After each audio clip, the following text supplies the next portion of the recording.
Programa de Cine Uruguayo Podcast. Auspicia Reducto. Apoya Asoprod. Produce Gabinete Films.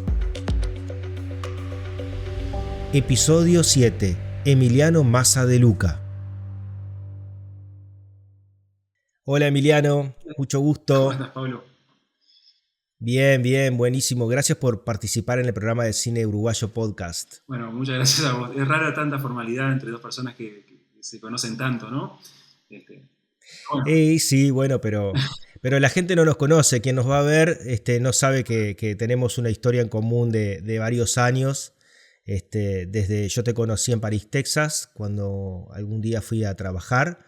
Y desde ahí formamos una amistad muy linda que realmente atesoramos y que siempre estamos en constante comunicación por nuestros proyectos, por nuestras vidas. Así que un amigo de la vida y del Y audiovisual. que se extiende a nuestras familias también, lo cual es muy lindo. Así que bueno, eso sirve para relajar un poco estas primeras palabras. Sí, exactamente. Y ya para sabiendo de que te conozco bastante, sé que comenzaste en el audiovisual desde el escalafón más abajo de todos, barriendo un estudio. Barriendo un estudio. Ese fue mi primer día de rodaje alguna vez en la vida.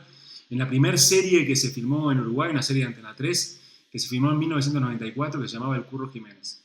Y Laura Sansone, que era la jefa de producción, me dijo cuando llegué, yo llegué la primera semana de rodaje, ya habían empezado a filmar y yo entré en el departamento de arte ahí, me dijo, Emiliano, hay una pelea acá, cuando el director grite corte, vos entrás con esta escoba, limpiás todo lo que se rompa y después, lo más rápido que puedas, y después nada, los de arte van a armar de vuelta el set.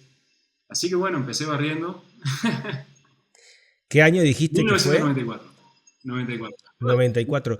¿Y cómo llegaste ahí? Y bueno, llegué porque inmediatamente el porqué es porque mi papá, Hugo Massa, un escenógrafo de teatro y con alguna experiencia en el cine anterior a la ley de cine, ¿no? Mi papá trabajó en dos películas uruguayas, El lugar del humo y Gurí. Cuando yo era mucho más chico. En esa época se hacía una película cada 5 años. Y mi papá fue director de arte del equipo de avanzada del Curro Jiménez. Él iba un mes antes del rodaje.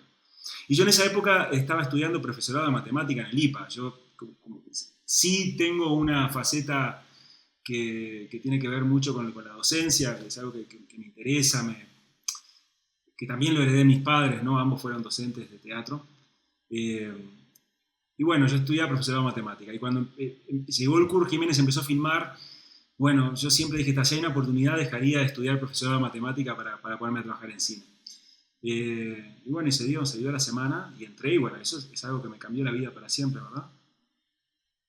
¿No estudiaste cine? No, mira, en algún momento de los 80 y largos, Uh-huh. debo de decir que fui un pésimo estudiante de secundaria, ¿no? Muy malo, muy mal alumno. Que después se transformó en querer ser profesor de matemática, ¿no? O sea, tuve una transformación. Mi arco dramático cambió totalmente y era realmente bueno en eso.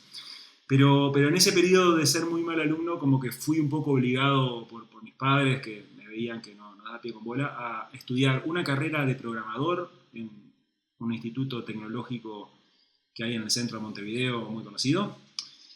Sí. Y soy programador de formación, algo que me sirvió muchísimo para el cine, aprender a resolver problemas, ¿no? Un problema enorme, desarmarlo en muchísimos problemas muy chiquitos, muy fáciles de resolver. Y bueno, y es un poco una manera de pensar que tengo. Y por otro lado, había un profesor que se llamaba César de Ferrari, que había estado exiliado durante la dictadura en República Checa, hizo cine ahí y daba los primeros talleres de cine en el Juventus. Te estoy hablando mucho antes que se hacía la Escuela de Cine del Uruguay, ¿no? Ni que existía Ciencias de Comunicación en la Universidad de la República. ¿Y dónde daba los En talleres? el Juventus, en el Club Juventus. Mirá, Y fui qué raro. compañero de... quedamos pocos colegas, ¿no? Pablo Medina, que fue director de arte de Metrópolis mucho tiempo. No quiero olvidarme de nadie, pero me acuerdo poco en realidad de esa época, es como un gris que tengo. Pero ahí estudié algo, 6 meses de un pequeño La el básica, cine, imagínate, que filmamos es un con plano. VHS, que es un Sí. plano, terminamos filmando un cortometraje, esas cosas. Claro, claro. Este, vos sabés que yo, esto nunca lo hablamos, pero yo también fui muy mal alumno en secundaria y yo creo, se lo atribuyo realmente a que lo que me pasaba a mí como estudiante no me interesaban las materias tanto de lo que se daba en secundaria. Sentía, yo después con el tiempo me fui dando cuenta que lo mío iba por otro camino y que después apareció en la educación secundaria ya a partir del 2005 el bachillerato artístico, y pensaba, si yo hubiese tenido eso, capaz que hubiese sido mejor alumno o me hubiese, no sé, involucrado mucho más en el estudio de lo que me involucré. Y cuando entré en la universidad y empecé a hacer lo que realmente me interesaba, cambió totalmente, ¿no? Entonces capaz que eso también puede haber sido, no lo sé, capaz que eras mal estudiante y Yo nada era mal más. estudiante y no, más que mal estudiante, yo me distraía, me sigo distrayendo mucho, soy una persona muy dispersa, me cuesta mucho estar mucho rato haciendo una sola cosa. También por eso es que muchas veces estoy con muchos proyectos a la vez. Y muchas veces veo a mis colegas, vos por ejemplo, pero muchos otros colegas que están haciendo una película y me da una especie como de envidia sana, ¿viste? De sensación de que qué suerte que tienen, que están haciendo una sola cosa. Y yo en este momento, ¿viste? Estoy distribuyendo la película sobre Torres García, terminando una película que hice con Chile, desarrollando una ficción y buscando proyectos por ahí a ver qué les pueda, y dando clases. Entonces hay una multiplicación, pero que en mi cabeza funciona así, me cuesta mucho, por más que hago mis ejercicios también de respiración, intento meditar Sí, y sí. todas esas cosas, ¿no? Ujú. Pero eso son como herramientas que he desarrollado en los últimos 5 años para focalizarme un poco más, porque si no tiendo a veletear mucho, ¿no? Bueno, ahora vamos a volver sobre la multiplicidad de proyectos, ¿no? Pero yo a todos les pregunto de dónde viene su amor por el cine, si en sus familias había gente que, o sea, padres o abuelos o tíos, alguien en sus generaciones que se dedicara al arte, porque a veces a uno puede ser contagiado generacionalmente, o puede ser que a uno le nace y punto.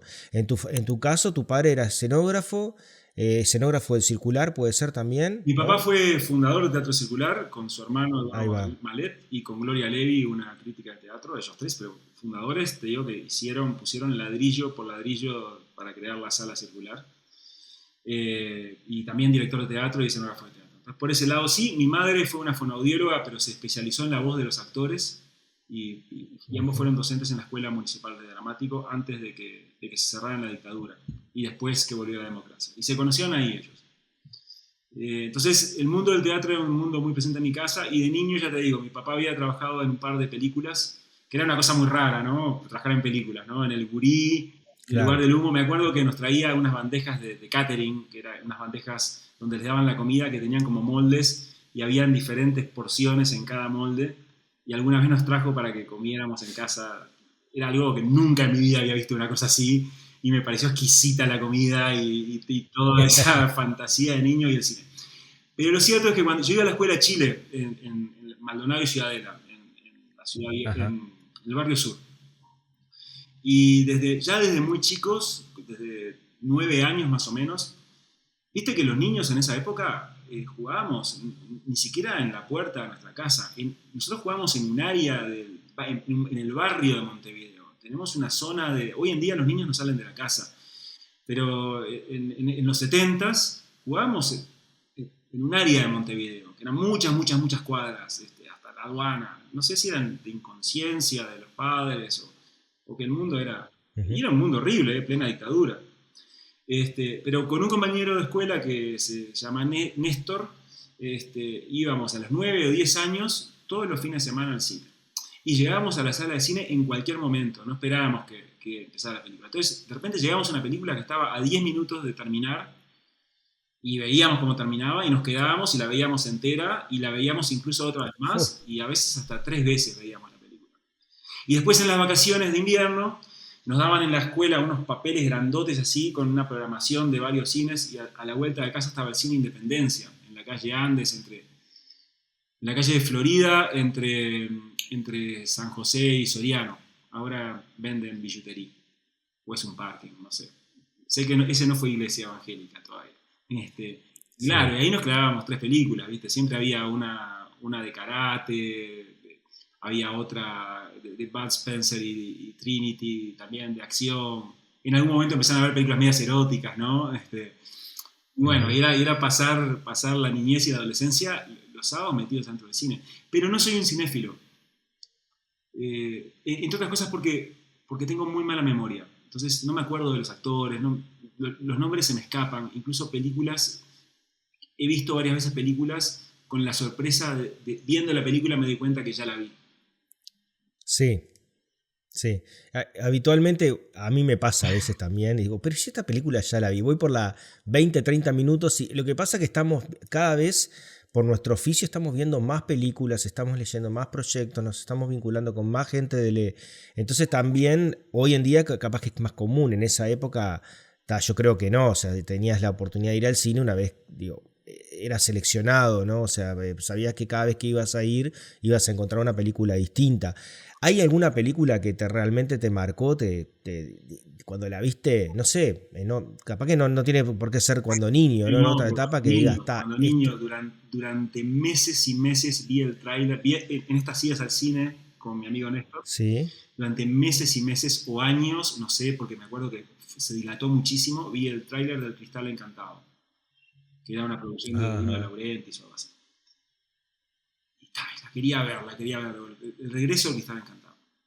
Y se me iba la vida en esa película. Hasta que finalmente, pero ya te digo, muchísimo tiempo después llegó a la sala y cuando le fui a ver me decepcioné tremendamente. Pero ese fue mi primer mirá, gran encuentro con una película que deseé ver y cuando la vi me decepcioné. Muchísimos años después, ya en los 2000, esta anécdota se la conté a un colega, Guillermo Carbonell, que en esa época trabajábamos juntos en París, Texas, y Guille, no sé, ujú, en un viaje a Estados Unidos o algo así, me trajo el DVD de Cristal Encantado. Y ahí la vi de vuelta, la vi ya de grande. Y me pareció fabulosa la película, ¿viste? Me rompió la cabeza. claro, claro. Pero sí, mira, una película que me rompió la cabeza realmente cuando la vi por primera vez fue París, Texas. Me Ujú. acuerdo, París, Texas la vi con 14 años, la vi en el cine de La Paloma. Me acuerdo que me fui esa noche al cine en bicicleta, me caí en bicicleta, me rompí el codo, y tengo una cicatriz que tengo acá, y entré al cine todo igual ensangrentado, manchado, así, la vi y me rompió la cabeza, y al otro día volví con mis padres, contagié a mis padres para que la fueran a ver y la vimos de vuelta. Yo tenía 14 años, imagínate. Otra película que pasó exactamente lo mismo, que yo llevé a mis padres a verla, fue Baraka, cuando la dieron por primera vez en Cinemateca, Ahí y va. me explotó la cabeza. Y bueno, y hay películas así cada tanto, cuando apareció Tarantino, no sé. Sí, sí, sí. Está, pero bueno, esa fue tu primer película. Y hablando de París, Texas, en 1997, no, antes de llegar ahí, ¿qué pasó después del Curro Jiménez? O sea, ¿qué empezaste a trabajar más seguido en cine? ¿Te empezaron Bueno, a después de Curro convocar? Jiménez dije, me voy a dedicar a esto, ¿no? Claramente. ¿Dejaste de barrer estudios? Sí, ¿Cómo no, fue? ya de Curro Jiménez terminé. Curro Jiménez fueron 10 meses de rodaje. De los Ahí 10 va. meses, tal vez 7 meses fueron de lunes a sábado. Fue una horas de vuelo, ¿no? Y yo terminé como Sí. productor de arte. eh, Terminé siendo absolutamente sólido en lo que hacía y armando escenarios, siendo a casas a pedir muebles prestados, se filmaba en el interior, yo tenía una camioneta, hacía como 100 kilómetros por día, me metía en estancias, hablaba con la gente, me prestaban camas, me prestaban, porque era una película ambientada en 1850. No es como ahora que hay rentals de utilería, ahí a lo sumo si podía ir a Montevideo, al Tristán Narvaja a traer muebles que se alquilaban, pero en general era todo a labia y buscando y después devolviendo. Y, ¿Qué edad tenías ahí? 24 años. 24. No, pero Ujú. terminé dejando 3 o 4 sets por delante totalmente armados. Pero Curro Jiménez Bien. me dejó igual, nada, esa sensación de que yo a eso me quería dedicar. Eh, Cuando se fue, terminó la producción, existía la posibilidad de hacer una nueva versión al año siguiente, que no se hizo, una nueva temporada, que no se hizo. Yo empecé a buscar trabajo en productoras de Uruguay, de las productoras toda esa época, mandé montones de mails, nadie me contestó mails o cartas, eran cartas impresas. Nadie me respondió una carta, 0 personas. Entonces me puse a trabajar en el Hotel NH Columbia vendiendo tiempo compartido. Y la venta del tiempo compartido es muy particular porque es una venta que es emocional. No, la gente no... Porque se hace en el momento, la gente decide gastarse $10,000, $15,000 en el instante. Entonces, nada, ahí aprendí muchísimo de comunicación humana y cómo hablar con la gente y cómo lo que hoy es un pitch. Sin saberlo aprendí lo que hoy es un pitch. Me acuerdo que, una anécdota muy chiquita ahí, un día estoy atendiendo y me siento en la mesa con una pareja y atiendo a José María Siganda. Yo no lo conocía, director de fotografía, con quien después hice una película, un largometraje Vida a Bordo, y actual director de Ciudad, en este momento del 2025 donde estamos haciendo esta charla. Y hasta el día de hoy José Maxiganda te sigue cobrando el tiempo compartido que le vendiste. No, yo digo, qué bueno, era un contacto con la industria, entonces le conté que lo que había hecho y todo. Y al día siguiente, bueno, claro. José no compró, pero a los que no compraban se les regalaba una semana. Al día siguiente tengo una llamada telefónica de José Maxiganda y yo me hice toda la cabeza, me va a llamar para trabajar en algo, no sé, porque me conoció y yo fui a recoger la llamada telefónica. Estaba enojadísimo. Estaba enojadísimo porque no, que ahora que me regalaron, me mintieron y ahora yo tengo que pagar un... Saludos a Josema. Pero nos conocimos así con Josema. Después de eso, me reuní con Musitelli, con Rodolfo Musitelli, el papá de Ernesto Musitelli, y él me dijo, mirá, hay una productora que se llama Etcétera, que hay unas personas ahí que son muy buena gente. Que está Ricardo Fleis, está Mario Jacobs, hay un director que se llama el Vasco Lola. Yo te diría que hables con ellos. Y bueno, y yo le escribí a Ricardo Fleis, que era el productor de Etcétera, y él sí me contestó, pero me contestó porque vio que la dirección del remitente del sobre era la misma dirección donde vivía su suegra. Yo, sin saberlo, vivía en el mismo edificio de la suegra de Ricardo Fleis. Y eso fue como lo que lo motivó él a llamarme. Él me conocía a mí de vista, de niño. Claro. Y bueno, ahí sí se dio un encuentro y empecé como a trabajar como asistente de dirección del Vasco Lola. Después pasé a ser asistente de dirección y jefe de producción. Y después en un momento me di cuenta que las dos cosas juntas no existían y que yo estaba bueno, yo tenía una cabeza de producción bien interesante para ordenar las cosas y me pasé a ser director de producción, que era un término que en ese momento no existía en Uruguay, y contratar jefes de producción que trabajaran conmigo. Entonces ascendí a jefes de producción, a Irene Di Velo, por ejemplo, compañeras de trabajo que trabajaban en arte, claro, que eran buenas, eran muy eficaces, muy eficientes. Y ahí se dio un crecimiento de la productora de la cual me asocié. La productora dejó de llamarse Etcétera, empezó a llamar Paris, Texas. Y yo empecé a ser socio de eso. Y coincide con unos 11 años de un crecimiento ininterrumpido, internacionalización de la empresa, ahí donde nos conocimos nosotros, ¿no? Y la productora en esos periodos tuvo como 3 etapas, una con el Vasco solo dirigiendo, después otra etapa donde el Vasco dirigió junto a Guillermo Carbonell y Federico Álvarez. Con Federico Álvarez logramos hacer los videos más famosos, primero El Cojonudo y después Ataque de Pánico, que es el video que lo llevó a Hollywood. Y después una etapa después que ellos se van y fundan la productora Murdoch, una reconversión donde nuevamente haciendo a personal que tengo adentro de la productora, al editor Pablo Riera lo hago dirigir. Te invito a vos también a que participes como editor, me decís que no querés trabajar como editor de publicidad.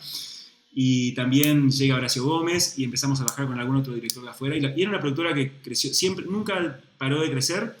Y con una característica bien interesante es que como hacíamos servicios de producción también para el exterior, el equipo de producción tenía mucho más experiencia que los equipos de dirección. Entonces eso se volcaba para adentro. A nuestros propios directores le dábamos un estándar de producción de los servicios, de trabajar con directores europeos o gringos o con presupuestos muchísimo más grandes. Entonces era una productora extremadamente sólida y creativa desde adentro para afuera, ¿no? Fue una gran productora hasta buena parte del siglo XXI. Sí, sí. Sí, sí, yo creo que París, Texas marcó en un momento una etapa de la producción audiovisual de Uruguay, y después vinieron otras productoras grandes. En ese momento había algunas productoras como Metrópolis, por ejemplo, que estaban a la par, ambas, y que estaban produciendo muchísimo.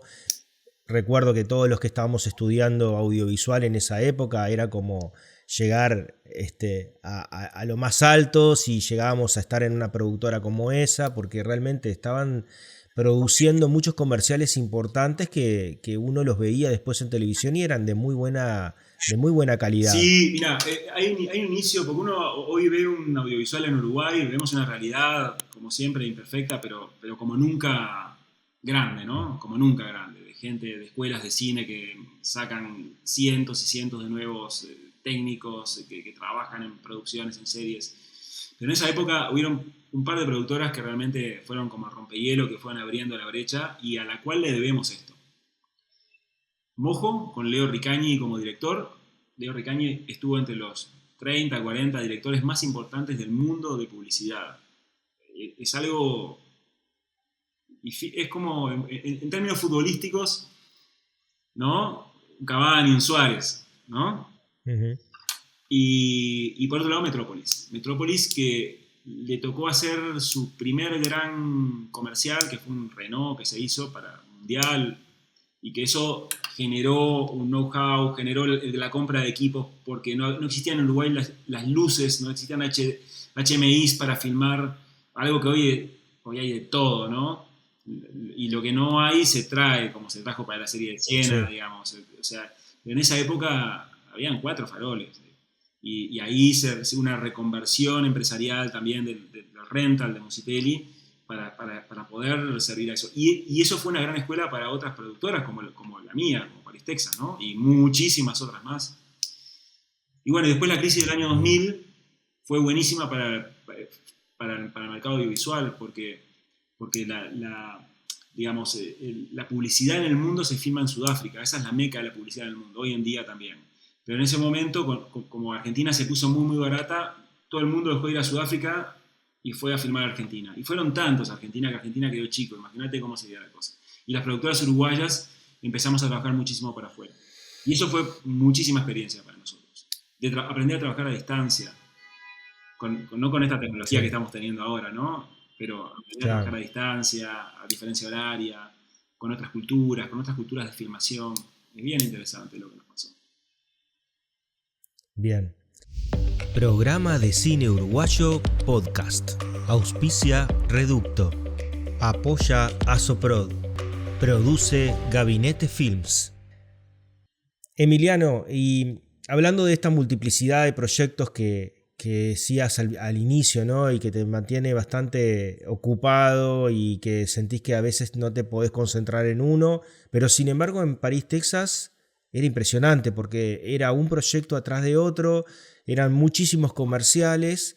¿Qué te aportó en esa etapa? ¿Cuántos años fueron de París, Texas, y qué te aportó a vos como realizador? Mira, para eso ya fueron 13 años.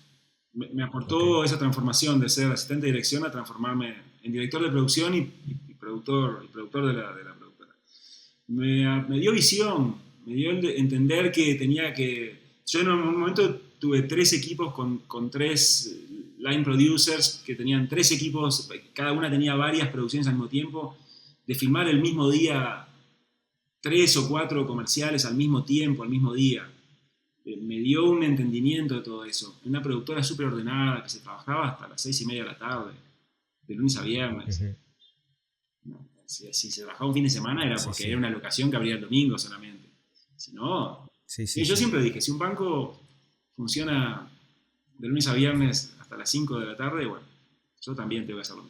Me dio eso, me dio muchísimo oficio, muchísimo entendimiento de proyectar ideas. Y además, en los últimos años de París, Texas, en 2008, 2009, desarrollé algo que en ese momento era absolutamente innovador, que fue un departamento de contenidos, porque de hecho la palabra contenidos no existía.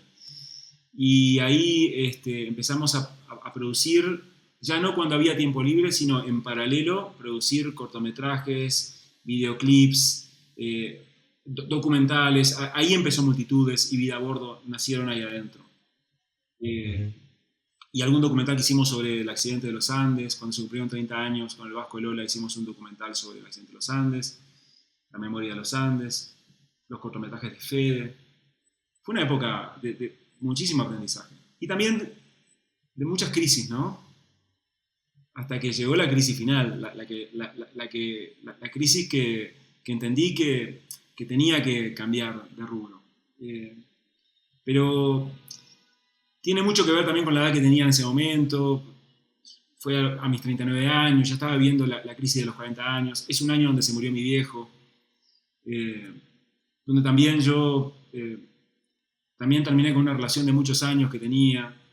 Entonces, había muchas cosas que estaban cambiando, entonces era un escenario muy propicio para intentar darle un cierre a todo ese mundo que podía seguir perfectamente hasta hoy y empezar de cero algo nuevo, ¿no? Con ese vértigo de empezar y con esa ingenuidad también, porque fui muy ingenuo Ujú. en el comienzo. Pero bueno, pero ahí ¿qué te pasó que pasaste de ser un mega productor en ese momento, porque estabas a cargo de 3 equipos, de mucho compromiso, manejando mucho dinero, mucho aparato de lo que implica toda esa infraestructura de llevar adelante una productora y con un montón de rodajes, acuerdos internacionales para producir cortometrajes, no, pero sí spot publicitarios. Pero ¿qué te pasó a vos que decidiste cambiar de productor a decir yo quiero empezar a contar historias, pero yo, con mi mirada? Y es lo que te digo, creo que tal vez lo más importante es la crisis, mi crisis existencial Ujú. de los 40 años, que encontró ese lugar propicio y la escuché. Yo este, tuve una necesidad que viene más desde el mundo espiritual tal vez, de reconvertir mi vida y empezar a darle pelota a las cuestiones artísticas, que yo le daba pelota pero no tenía la responsabilidad. Yo soy lo que se llama eso que se dice un productor creativo, que me parece una redundancia porque creo que todos los productores somos creativos o tenemos Sí, que ser sí, creativos. O sí. sea, la doble palabra, digo, para que se entienda, ¿no? Pero necesitaba un nivel también de exposición mayor. Y bueno, yo creo que tiene que ver también con la muerte de mi padre. Mi padre fue una figura artística que si bien eh, yo me construí su sombra de alguna forma. Entonces ya cuando estuvo como muy viejito y ya empezó a estar enfermo, este, yo me fui generando un permiso para empezar a ocupar determinadas áreas que tuvieran que ver también con un tipo de cine, ¿no? Porque yo podría haberme ido y haber puesto mi propia productora de publicidad o que era lo que se pensaba que iba a ser. O, o, no, me fui a hacer películas mías en principio. Yo creo que cuando abrí Pasaparola, también acudí a un nombre italiano, ¿no? Fue una búsqueda de identidad, Pasaparola, Emiliano Massa de Luca, empecé a llamarme con mis dos apellidos. Hubo un refuerzo de mi identidad ante la intemperie, porque yo en Paris, Texas era una gran estructura, había mucha protección, Claro. pero cuando pasás a la intemperie, o sea, saqué todo mi linaje para afuera. Usar mi segundo apellido, eh, Sí. valorar más quién soy, quién era en ese momento. Ahora soy una persona distinta, pero acercarme más al pensar quién soy ahora. Y, y ese tipo de crisis para mí hoy en día, que las veo constantemente cuando doy asesorías o me encuentro con colegas cineastas que están, claro, se ven venir como si fueras un portaaviones maniobrando, ¿no? Se ven a los kilómetros, se ven venir. Pero uno no se da cuenta.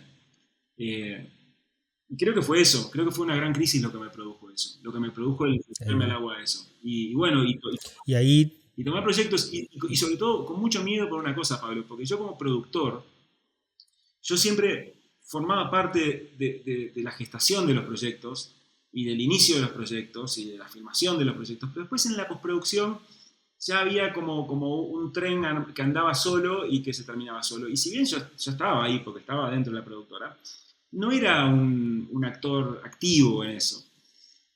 Y me empezó a dar miedo de decir, pucha, yo nunca terminé nada. Y ahora que estoy haciendo una película, la tengo que terminar. Una película complicada, porque una película Multitudes, que fue esa película, fue una película multidirectores, en un mundo que yo desconocía totalmente, que yo pensé que el mundo del arte y la producción de documental era como el país de las frutillitas, y nada que ver. Mm. Es exactamente igual que el mundo que yo acababa de dejar, es un mundo de miedo, un mundo de gente que hace así o hace así con tu proyecto, y si tu proyecto es un poco diferente a los proyectos en general, es más complicado. Y este proyecto era muy diferente porque era multidirectores, porque no tenía diálogos, porque no tenía entrevistas, porque no tenía música, porque era en Uruguay, que es un mercado muy chico.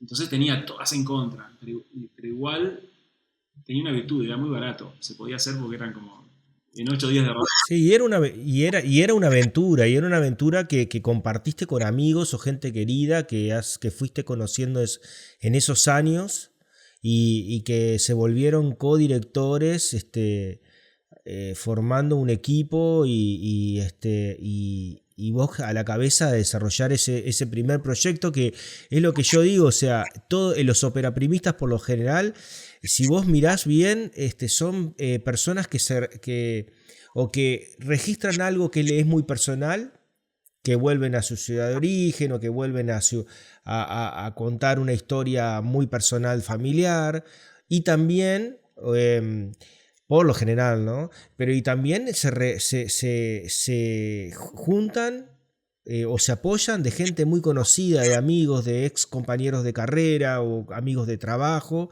que donde forman un ambiente donde se sienten protegidos y con la confianza de poder plantear y llevar y traer ideas y situaciones difíciles que nos ponen constantemente en los proyectos, la financiación, el che, prestame, acompañame, dame una mano, y así surgió Multitudes en esa época en la que vos decidís al tiempo abrirte de París, Texas y comenzar Pasaparola. Y la donde voy es a esto, ¿qué te llevó a elegir el documental como tu principal forma de expresión, ¿no? Mi Porque, abuela, ¿por qué documental? mi abuela. Podrías, ahí va, por tu abuela. Porque podrías haber hecho ficción, No, no, sí, no pero, sé. Me parece que yo siento que hay como, digamos, hacer una película es como domar un caballo salvaje, ¿no? Que agarra y empieza uh-huh. a corcovear para todos lados y es algo difícil porque sobre todo es durante un periodo extremadamente largo, ¿no? Es aprender a trabajar en periodos largos. Pero mi abuela Oma, que yo le decía Oma, la única abuela que conocí en mi vida, mi abuela materna, Uh-huh. que fue docente, fue maestra, fue la primera docente en mi linaje, por lo menos de que yo conozco.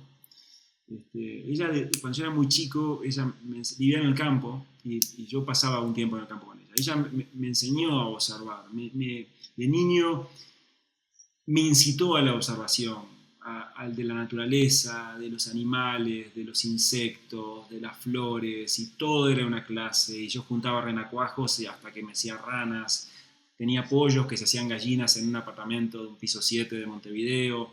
O sea, todo gracias a ella. Entonces, hay una cuestión de la mirada del mundo que sé que me la construyó ella. Y después, sí hay una cosa que forma parte de quién soy, pero quién soy que se hizo en ese niño, que tiene que ver con encontrar como la belleza en lo que ves, ¿no? Vos en lo que ves, en tu recorte de tu realidad, hay momentos donde te emociona algo, no sé, a mí me pasa eso, me doy cuenta de que de cierta perfección u horror o lo que sea, pero uno a veces en el recorte que hace de la vida cotidiana descubre cosas que te pueden provocar alguna emoción. A mí me sucede eso. No te digo que me sucede todos los días, ojalá me sucediera más a menudo, pero me sucede, forma parte de quién soy, ¿no? De ver algo, uno puede decir un atardecer en la playa, es un lugar común casi, una postal, ¿no? Pero uno encuentra belleza en eso. Bueno, a mí me sucede cuando ando por la ciudad, en mi casa, viendo una planta, no sé, me pasan esas cosas. Y Multitudes tenía mucho de eso. Multitudes tenía de de encontrar esa mirada en ese tipo de cosas. Hubieron 2 proyectos anteriores que no prosperaron, que nunca vieron la luz. Y que hubieran sido, estoy seguro, para el cine documental de la época, como creo que muy, muy interesantes, ¿no? Uno que justamente se llamaba El viaje de Oma, el viaje de esta abuela que conocí, que era mi madre y mi tía llevando las cenizas de mi abuela a Solís, donde vivía, tirándolas, documentar un viaje en coche a Solís y tirar las cenizas y mientras tanto reconstruir la historia de mi abuela. No esa película no la iba a poder hacer nunca porque ya mi madre y mi tía murieron, entonces es imposible. Y otro documental que trabajamos, investigamos y avanzamos mucho era sobre San Pancracio, sobre la fe de los uruguayos. Y yo creo que Multitudes, Ajá. que después es un trabajo colaborativo con Mónica Talamás, otra gran amiga de la vida, que nos enganchamos a pensar en esto, bueno, tiene un poquito, de mi lado por lo menos tiene esa emoción de la mirada, ¿viste? Del recorte de la mirada, ¿no? Y, y sí, y eso yo creo que de niño, y fue mi abuela la que me llevó a eso.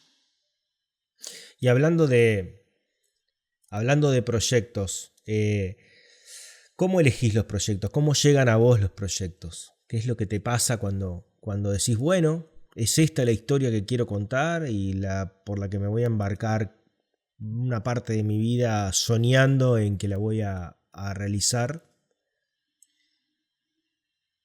No hay una sola manera. Me ha pasado en todos los proyectos de formas diferentes. Esta respuesta que tengo, la tengo masticada ya porque me interesa mucho ese momento. Porque hay un instante donde vos te surge una convicción, ¿no? Uh-huh. Pero un instante antes de esa epifanía, no existía eso a nivel racional. No estaba en tu universo de cosas. Un instante después tenés la convicción de que, bueno, vale la pena hacer una película con esto. Entonces, es como que en un momento tu camino hace ¡pac! El río que estamos navegando, pega un recodo y se va para el otro lado, y ya sabiendo, uno ahora que ya lo ha hecho, sabe que son años de sufrimiento y de placer, pero donde hay que saber navegar las aguas de la decepción, de la frustración, del no avance, para después entrar en momentos de cataratas y rápidos donde el proyecto va tomando forma y avanza y se mueve. Entonces no hay manera. Con Multitudes fue un encuentro con Mónica, donde analizamos cómo éramos los uruguayos cuando nos reuníamos y la paradoja de un país vacío de gente que de vez en cuando tiene situaciones masivas, culturalmente, que están instaladas en la cultura uruguaya, que son parte de nuestra identidad. Y cómo reaccionamos de forma distinta cada vez. Y bueno, ahí fue como charlando eso, fue que salió, fue de la euforia, de descubrir algo que estaba ahí, empezar a tirar del hito y sentir como cierta euforia endorfínica, ¿no? Porque a mí me pasa que en esos momentos hay endorfina, ahí me sucede como una emoción. Con Vida a Bordo fue totalmente distinto. Yo lo había soñado mucho tiempo antes, el embarcarme y navegar arriba de un barco y documentar. Y siempre me pareció interesante los barquitos pequeñitos que navegan por el río Paraná, que los veía desde mi casa porque yo vivía ahí en Ciudad de Maldonado y veía el río de la Plata por mi ventana. Entonces, la navegación, los barcos, el mar, el agua, es un elemento muy presente en mí. En quién soy. Ahí va. Te iba a preguntar eso, capaz que una de las preguntas es como también para saber qué tienen tus proyectos, cómo los elegís, es qué buscas en tus proyectos, si crees que ellos tienen algún hilo, tus películas tienen algún hilo que se conectan, o qué te gusta, cuando vos pensás en un proyecto, qué te gustaría que pase, o si ya lo tenés ya con varias películas filmadas, si lo tenés claro o es algo que aparece en ese momento del que hablás, Yo me ¿no? imagino que, mira, no lo tengo claro, me imagino, no lo tengo claro como lo tengo claro en tu cinematografía. Sí, mirar a los demás es más fácil. Claro, pero yo lo veo claramente y sé lo que estás haciendo ahora y lo hemos hablado muchas veces. Entonces, en otros, pero no en todos, porque en vos sí, pero en otros colegas no lo siento. No, pero sí me doy cuenta que para que exista esa emoción que te comprometa en jugarte un baile de 5 años, ¿no? Donde hay presiones de todo tipo, de exposición, presiones económicas, de frustraciones y de avances. Bueno, es porque ese momento, esa epifanía que es la que te produce ese primer instante, tiene que ver con alguna necesidad interna tuya de vos como sos en ese momento y que la estás liberando en forma nosotros de hacer películas. Si fuéramos músicos, capaz que agarramos una guitarra y componíamos algo, o un pintor te la pinta. Creo que es un encuentro, ¿viste? Un encuentro entre un momento psicológico. Es lo que me pasa a mí. Porque yo no he producido, salvo alguna cuestión que hice como director contratado, algún trabajo para alguna serie, pero he sido contratado. Eso es de otra naturaleza distinta. Digo, en general mis películas surgen de ese momento de luz, pero que viene por lados distintos. Entonces, hay un que ver. Tiene un que ver eso porque uno va evolucionando en la vida y se va transformando y van surgiendo las nuevas películas y van surgiendo de momentos diferentes. Cuando hice Vida a Bordo o Nueva Venecia, ya no era el mismo de Multitudes. Cuando pude hacer Vida a Bordo, ya no era el mismo de Nueva Venecia. Cuando hice Pax in Lucem, ya no era el mismo de Vida a Bordo. Ahora estoy desarrollando una película, Las Despenadoras, y ya no soy el mismo de Pax in Lucem. Confío en que hay un criterio, hay un hilo, pero es subconsciente. Entonces, ¿qué le pido a la película? Bueno, a mí lo que me pasa es que en el proceso, eso se va transformando y van apareciendo aristas, que en algunas parecen muy potentes y después se descartan, otras aparecen al final. Yo, por ejemplo, Multitudes y Vida a Bordo la filmé a la par, al mismo tiempo. De hecho, el primer día de rodaje de Multitudes, yo estaba embarcado por el medio del río Paraná. Fue una marcha del silencio. 20 de mayo del 2010, yo estaba navegando por el río Paraná y estaba Micaela Solé con Mónica Talamás y su equipo filmando la marcha del silencio en Montevideo. Pero yo pude terminar Vida a Bordo realmente 8 años después. Porque tuve que hacer Nueva Venecia en el medio, tuve que aprender a ser director, tuve que aprender a construir caminos internos que me conectan o que hacen aflorar eso que está adentro. Y lo voy haciendo y lo sigo aprendiendo porque la verdad que por algo están adentro, por algo no hay un acceso directo, no hay voy a buscar esta idea y la saco para afuera. Tiene que surgir, ¿viste? Pero creo en eso también. Creo también que tiene que surgir y que en la medida que surja es válido y estás haciendo algo que te representa. Que la película te espeja, que me proyecto en lo que sea la película. Una película abstracta como Vida a Bordo, donde no hay un personaje claro, donde no hay un diálogo, no hay entrevistas, o sea, y para mí igual es un espejo. Es una película que siento que me representa mucho en el momento que la hice. Nueva Venecia me representa mucho, que tiene sí personajes, tiene otras cosas, en el momento que la hice. Pax in Lucem siento que me representa menos, pero hoy en día, ahora, una vez pasó un año después de eso, estoy empezando a darme cuenta de un montón de cosas que sucedieron ahí y que quizás en el momento no me di cuenta. Y que hoy tendría que hacerla. No, ya está. No, ya fue. Bueno, se pasa. Pero hay un vínculo. Lo que pasa es que yo no te puedo decir que le busco. No sé. Bueno, bien. Programa de Cine Uruguayo Podcast. Auspicia Reducto. Apoya Asoprod. Produce Gabinete Films.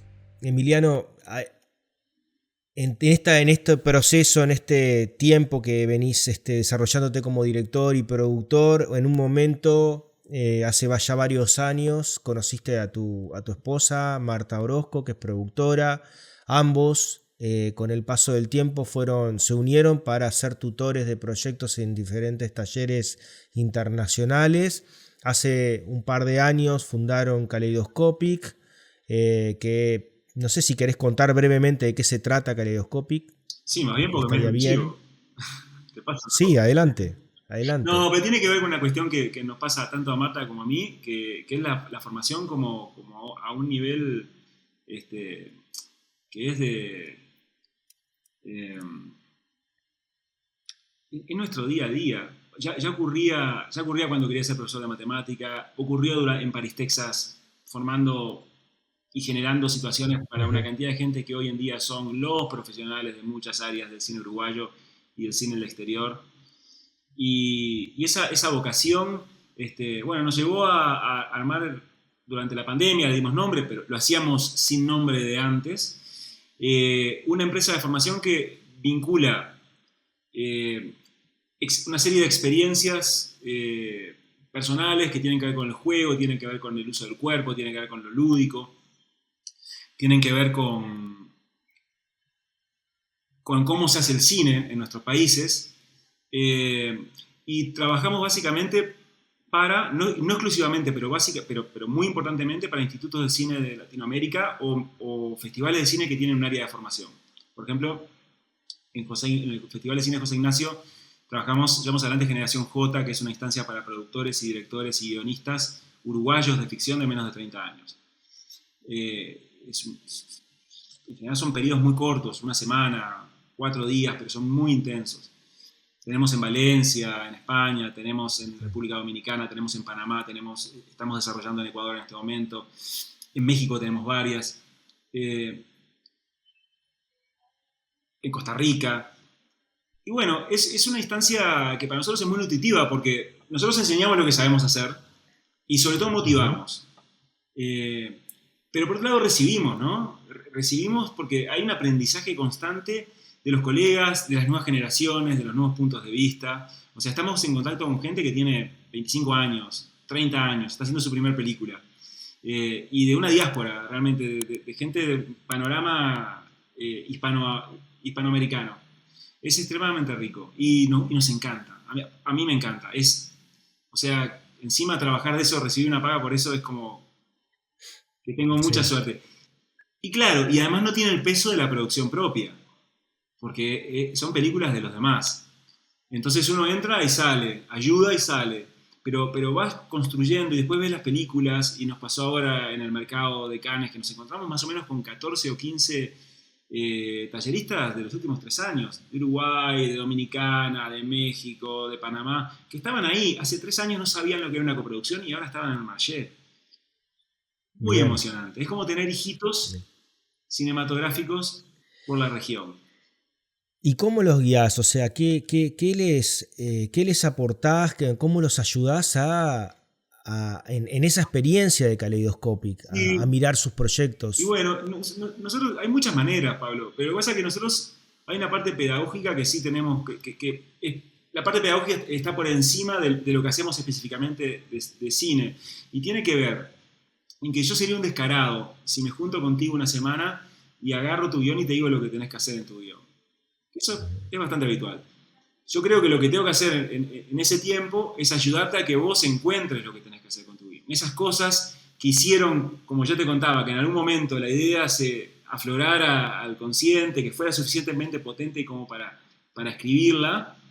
Y bueno, y todas esas inconsistencias que tiene, darte herramientas para que vos las vayas a buscar adentro de vos mismo. Entonces, siempre el trabajo lo hacen los cineastas, esa búsqueda. Pero Claro. claro, con determinadas técnicas es extremadamente efectivo y se logra en poco tiempo.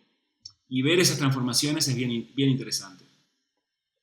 ¿Y qué crees que debe tener en claro un cineasta al momento de desarrollar un proyecto? ¿Qué debe encontrar primero?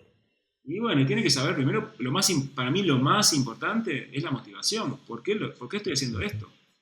Pero no la motivación racional. Lo hemos hablado tantas Ujú. veces, no la motivación racional. Porque todo tiene. Voy a hacer una película sobre identidad de género, y sí es necesario porque vivimos en un mundo de desigualdad. Y sí, eso es lo racional, y casi todos estamos de acuerdo. O por lo menos mucha gente está de acuerdo en eso. No, no, porque yo, en tanto soy una persona única, que tengo ciertas condiciones de vida, que tengo cierto linaje que me hizo único, ciertos papás y mamás, o los tuve o no los tuve, o las condiciones culturales que me formaron, qué hay de mí en eso, qué hay de mí en la proyección de eso. Eso para mí es lo más importante, empezar a tener claro eso. Si vos tenés claro eso, que es un proceso, no es un instante, es un proceso que lleva mucho tiempo, y tener claro eso, ahí están los ingredientes de tu película para que tu película sea una película genuina, sea una película que te represente a vos como artista, que es el tipo de cine que me interesa a mí. Porque todas las películas, todos los temas ya fueron filmados. Entonces, ¿qué es lo que hace que sean diferentes? Es que vos le pongas tu propio punto de vista, que es único, porque todos somos distintos. Entonces, esa búsqueda para Ujú. mí es de lo más importante, Pablo. Bien, bien. Eh, Estás en una etapa ahora, yo ya, viste que, bueno, los 40 te marcaron, los 50 también te marcaron porque emprendiste un nuevo proyecto que te saca del documental para ponerte en la ficción. ¿Qué pasó ahí? Sí, a mí me contaron que los 50 van a ser, a ser una época muy rica. Tengo unas personas mayores que yo que me han contado. Este, es un proceso, es un proceso. Creo que Eh, es un proceso que empezó hace mucho tiempo, antes de los 50, porque son procesos muy largos. Empezó Ujú. con una imagen. Ahí sí, ¿cómo llegó esta película? Vi una imagen de la película. Estaba en otra cosa, estaba con amigos en una cena, ¡puf! Me apareció una imagen. Y al día siguiente me desperté y la redacté. Traté de escribirla visualmente, y a partir de eso empecé a buscarla y tratar de entenderla y ver a dónde me podía llevar. Y bueno, sí, es una imagen que para desarrollarla en forma de película forzosamente tiene que ser una ficción, no, no se puede hacer en forma documental. Yo eso no lo veo como algo raro. Quizás porque soy muy ingenuo y me parece que esa ingenuidad es la que me permite avanzar. Yo sé que cada vez voy avanzando más al mundo de la dirección de actores, o la dirección de actores naturales, o no actores profesionales. Ujú. Lo vengo haciendo en mis películas anteriores. Vengo buscando formas de generar en el que va a estar delante de cámara cierta actitud o cierta acción que es la que entiendo que necesito. Y lo vengo haciendo desde Nueva Venecia, no lo hice en Vida a Bordo. En Pax in Lucem, aunque parezca mentira, lo recontra hice porque tuve un actor toda la película, aunque es un documental, está actuando. Alejandro Díaz, Ujú. en su vida natural, nunca iba a hacer el periplo que hizo para la película.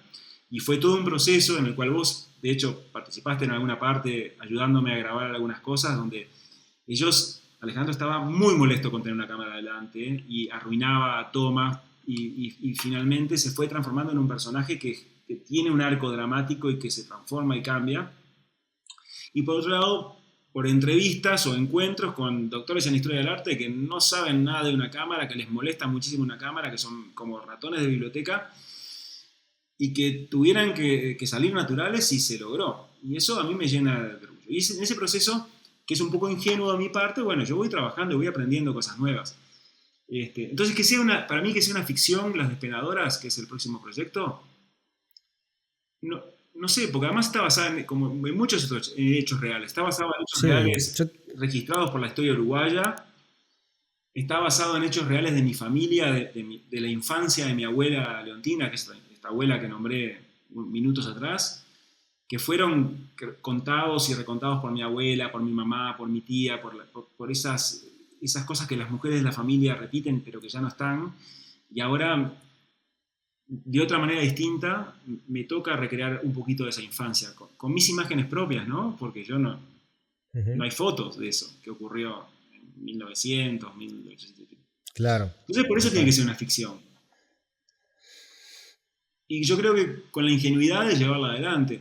Pero son otras cosas. También en este momento, también estoy coproduciendo para otros, películas para otras personas. Estoy terminando una película que estamos haciendo con Chile, como coproductor minoritario. Eso también me lleva a otro nivel de madurez, como productor, de, de solucionar los conflictos naturales que suceden, por más que estoy súper feliz con la gente que estoy trabajando, porque algo que sí lo nombraste vos hace rato y para mí eso es una condición para este tipo de creación, pero mía, digo, no tiene que ser así, pero yo trabajo con amigos, yo tengo que trabajar con gente que Sí, quiero, porque es tan difícil esto que solamente puedo trabajar con gente que quiero. Para pelearme, pero hay gente que quiero, que hay un colchón afectivo. Y lo mismo sucede con la coproducción chilena, ¿no? Digo, estoy trabajando con colegas que yo los quiero, pues los conozco hace mucho tiempo, desde mucho antes de la coproducción. Entonces hay una madurez como profesional que voy teniendo, un avance que voy teniendo. Y un avance como director también y como guionista. Y es lindo eso, porque estoy en algo que nunca estuve antes. Y me desafía. Y me va a dar miedo en algún momento. Pero como me sí, sí. dieron miedo en los momentos anteriores, miedo a lo desconocido, y está bueno lidiar con el miedo y que no te bloquee. Y con una producción que es mucho más grande que las que hice anteriormente. Estoy haciendo Las Despenadoras es una coproducción con 4 países. Nunca hice algo así. Sí. Creo que Mm. incluso para Uruguay es bastante fuera de lo común. Tener a México, De lo Brasil, común. Francia y Uruguay. Con un actor francés, con personajes del Uruguay conocidos que van a actuar en la película, con personajes desconocidos porque van a ser actores naturales. Ese ensamble, nada, yo lo sueño y nada. Y te venís preparando, también uno se va preparando y va viviendo diferentes experiencias, como decía esto de la coproducción, y uno entiende que, bueno, que cuando transita tanto, el hecho de trabajar bien los proyectos previamente a ir a un rodaje, eso te hace, por lo menos a mí me hace plantearme, obviamente que cuando llego al rodaje es como el actor que dice, ¿por qué estoy acá parado arriba del escenario? ¿No? Decía, porque le entra, le invade todo el miedo y dice, bueno, estoy acá porque me encanta hacerlo, ¿no? Y siente esa adrenalina, ¿no? De empezar a compartir y expresarse. Y yo creo que también cuando, en mi caso, por ejemplo, llego a los rodajes y digo, ¿esto pegará con esto? ¿Estará bien lo que estoy haciendo? Y uno piensa y dice, bueno, no. Y mira un poco hacia atrás y ve todo lo que recorrió para llegar a ese entonces, a ese momento, y decís, no, tengo que confiar en mí. Y en tu caso vas a vivir una experiencia distinta, con amigos, con un equipo de producción muchísimo más grande de lo que haces habitualmente. Me imagino que en un documental, que trabajás a veces con 2, a veces con 3, a veces con 5 en rodaje. Este, y ahí vas a tener un montón de gente. Y hay algo particular de Las Despenadoras, es que yo pienso que el hecho también de ir a filmar a un exterior, al campo, en condiciones que más rústicas y duras, el documental siento que te puede, siento que te va a preparar bien para ese momento, para el lidiar con los no actores, con los actores y con un equipo de amigos que te van a ayudar a impulsar tu proyecto. Así que Emiliano, bueno, te deseo lo mejor, seguramente vamos a ir enterándonos de todo y agradecerte por compartir esta charla que la verdad que fue muy linda. Es Sí, agradecerte, pero también felicitarte, que lo charlamos un poquito antes de entrar, pero esto que estás haciendo, estás generando una especie de cápsula de tiempo, de que algo que no había, de conocernos entre los colegas, de que el público en general nos conozca a los que hacemos cine, que es algo muy interesante porque también es una manera de conectarnos con nuestra audiencia, que es algo muy necesario conectarnos con la audiencia, es un debe que tenemos y que empieza por casa, porque si yo lo deseo, no le puedo pedir a la audiencia que venga a mí. Tengo que hacer yo lo posible para, desde mi lado, conectarme. Así que, bueno, muchas felicitaciones por todo eso y, bueno, y por las películas que haces además, porque haces películas. Así que, arriba con todo. bueno, No, muchas gracias, Emiliano, y evidentemente está clarísimo que esto, yo soy una parte y si ustedes los colegas se suman, está buenísimo, así que agradecerte que te hayas sumado a esto y haber compartido toda tu experiencia. Gracias. Auspicia Reducto. Apoya Asoprod. Produce Gabinete Films. Programa de Cine Uruguayo Podcast.